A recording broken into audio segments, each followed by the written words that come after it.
আচলতে তেখেতৰ দিনত আজি তেখেতক আমি শ্ৰদ্ধাঞ্জলি ৰূপকোঁৱৰ জ্যোতিপ্ৰসাদ আগৰৱালালৈ শ্ৰদ্ধাঞ্জলি জনাইছোঁ। এনে মহান শিল্পীক আমি শ্ৰদ্ধাঞ্জলি জনাব পাৰোঁ, বিশেষকৈ তেখেতৰ বাসগৃহটোত উপস্থিত হ'ব পৰাটো আমাৰ কাৰণে পৰম সৌভাগ্য।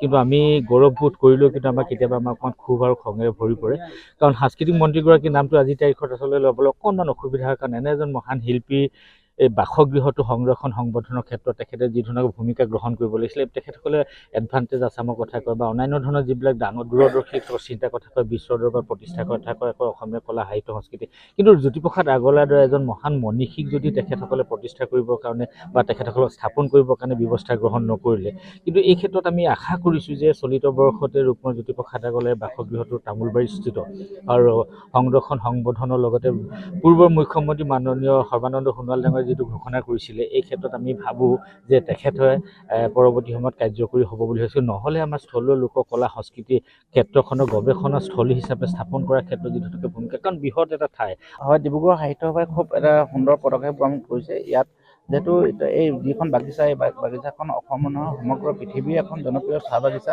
তামোলবাৰী চাহ বাগিচা। আৰু ইয়াত যিগৰাকী সৃষ্টিৰ খনিকৰ, ইয়াত গীত নৃত্য চিনেমা ইত্যাদি ইয়াত ৰচনা কৰা হৈছিলে, সৃষ্টি কৰা হৈছিলে। এই যিটো গৃহ আমি জ্যোতিতীৰ্থ বুলি ইতিমধ্যে নামাকৰণ কৰিছে উদ্যোক্তাসকলে। খুব এটা আচলতে গোটেই অঞ্চলটো এনেকুৱা ধৰণৰ এটা অঞ্চল যে এই অঞ্চলটো পৰ্যটনৰ কেন্দ্ৰ হিচাপে গঢ়ি তুলিব পাৰে, অধ্যয়নৰ কেন্দ্ৰ হিচাপে গঢ়ি তুলিব পাৰে। ঠিক তেনেকৈ ভাৰতবৰ্ষৰ কথা আমাৰ চিনেমাৰ এটা অধ্যয়ন বা গৱেষণা কেন্দ্ৰ ইয়াত কৰিব পাৰে বুলি মই কেতিয়াবা নিজে মনতে ভাবোঁ যে ইয়াত খুব সুন্দৰ এডোখৰ ঠাই, আৰু এই ঠাইডোখৰ মই ভাবোঁ চৰকাৰে দৃষ্টি দিলে ভাল হ'ব। আৰু ইয়াত পৰ্যটনৰ কেন্দ্ৰ হিচাপে গঢ়ি তুলিলে যথেষ্ট সংখ্যক যিহেতু পৰ্যটক আজিকালি আহে, আমাৰ ডিব্ৰুগড় জিলাখন এতিয়া পৰ্যটনৰ থলীলৈ ৰূপান্তৰিত হৈছে। গতিকে এই ঠাইটুকুৰা যদি পৰ্যটন কেন্দ্ৰ হিচাপে ৰূপান্তৰিত কৰি দিয়ে, তেতিয়াহ'লে মই ভাবোঁ বহুত নিবনুৱা যুৱক যুৱতীয়ে ইয়াত ঠাই পাব।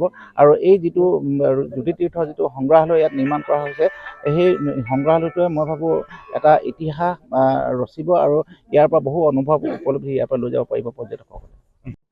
বিদেশত মানে জ্যোতিপ্ৰসাদ আগৰৱালা তেখেত অসমৰ ৰত্ন, কিন্তু তেখেতে বাহিৰতো গৈ, মই কৈছোঁ তাতে যে তেখেত এডিনবৰালৈ গৈছিলে, তাৰপিছত জাৰ্মানীলৈ গৈছিলে, কিন্তু তেখেতৰ প্ৰতিভা সিমান কিন্তু হোৱা নাই, প্ৰচাৰ হোৱা নাই।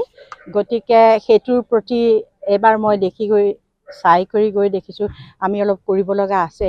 কিন্তু আমি তাত অসমীয়া যিখিনি আছোঁ, তাত কিন্তু জ্যোতিপ্ৰসাদৰ বিশেষকৈ সংগীতৰ চৰ্চা সদায়ে চলি থাকে। আমি সদায় জ্যোতিপ্ৰসাদৰ গানেৰেই আমি অনুষ্ঠান আৰম্ভ কৰোঁ, জ্যোতি সংগীতেৰে। আৰু সেই আমি সাধনা কৰিছোঁ, কিন্তু বিদেশত তেনেকৈ কৰা নাই।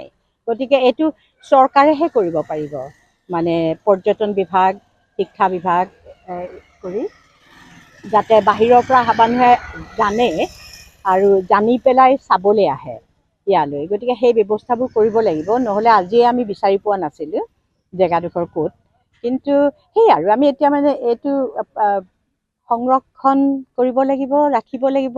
বস্তু কিছু পুৰণা হৈছে, পুৰণা হ'বই, সময়টো হৈ গৈছে, কিন্তু মানুহে নাজানে। আৰু মই ভাবোঁ যে আজি সেই সৰু ল'ৰা ছোৱালীখিনি অহা দেখি মোৰ খুব ভাল লাগিছে। মানে আমি সৰুৰে পৰা আৰম্ভ কৰিব লাগিব।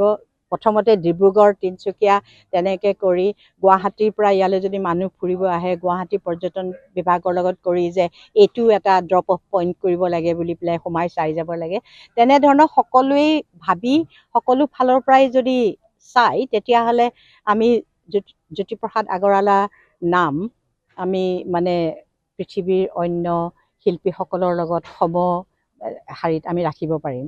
আৰু সেইখিনি আছে, তেখেতৰ যি প্ৰতিভা যিমানখিনি কৰি গৈছে, আমাৰ মেটেৰিয়েলৰ আমাৰ অভাৱ হোৱা নাই তেখেতৰ কথা ক'বৰ কাৰণে দেই। অ'কে।